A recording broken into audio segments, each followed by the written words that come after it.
Continuing now with our lead story, the Obama administration objecting to critical reporting of it. Speaking on the radio today, former Clinton advisor Lanny Davis said that while he was writing a column, his editor was threatened by the Obama administration. He received a phone call from a senior Obama White House official who didn't like some of my columns. Even though I'm a supporter of Obama, I couldn't imagine why this call was made.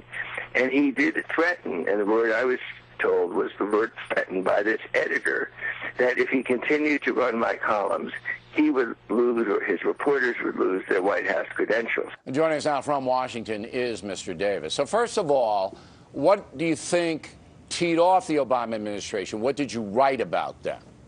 You know, I went back to read my columns. 95% of them were supporting President Obama. I'm guessing that I criticized at times their handling of stories, the crisis management side of the communication shop, and I think that might have gotten under the skin of the person who made the phone call.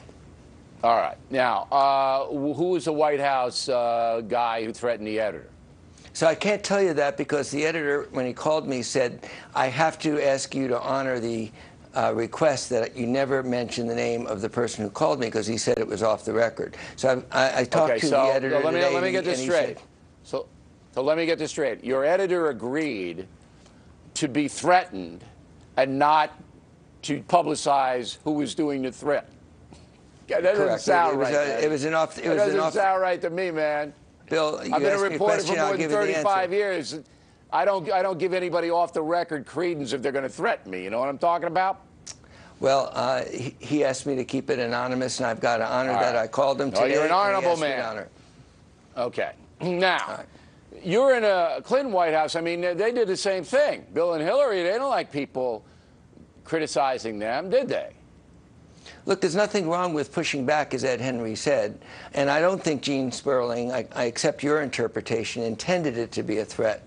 But he should have been on the White House lawn yesterday saying, you know, I used the word, you're going to regret it. I respect Bob Woodward. He's a great reporter. We have a disagreement, and I apologize if it was a misinterpretation. This story, I wouldn't be on tonight if they had done it yesterday, but waiting is another example of crisis mismanagement. No, but it's more than that. Pluff goes and twitters that Woodward's a has-been. I can't figure that. David Pluff is a pro. Why in God's name would he take on an icon, one of the great reporters of our age, who's still doing Well, he did it. I don't know why he did it, but he did it. Now, you dodged my question. No, you dodged my question very neatly, Lanny, but you know you can't slip it by me. Bill and Hillary Clinton, you criticize them, they do the same thing. Okay, so Bill and Hillary Clinton, as far as I know, never threatened a reporter. They were unhappy with critical reporting. Every White House is. Reagan, Carter, Clinton, Bush. There isn't a single White House that loves the White House reporters. But I never was aware of anybody being threatened, and I accept Gene Sperling's explanation. He didn't intend that. But no, I wasn't aware that the Clintons ever did anything like that. All right. Do you believe, based on your personal experience, that the Obama administration is more sensitive than the other people and overreacts to media criticism? Do you believe that? No. They're no different than any other White House, which is sensitive to criticism and sometimes has individuals acting stupidly. This one individual who called my editor made some very serious threats against me professionally. I called several people at the White House, and 48 hours later, I was told it's over, it will never happen again. But you're still protecting this weasel. I have to, under the obligation you have to protect of my the agreement weasel? with the editor. All right. Well, why don't you tell somebody else? Tell somebody else and have them call me. Okay. All right, Lanny.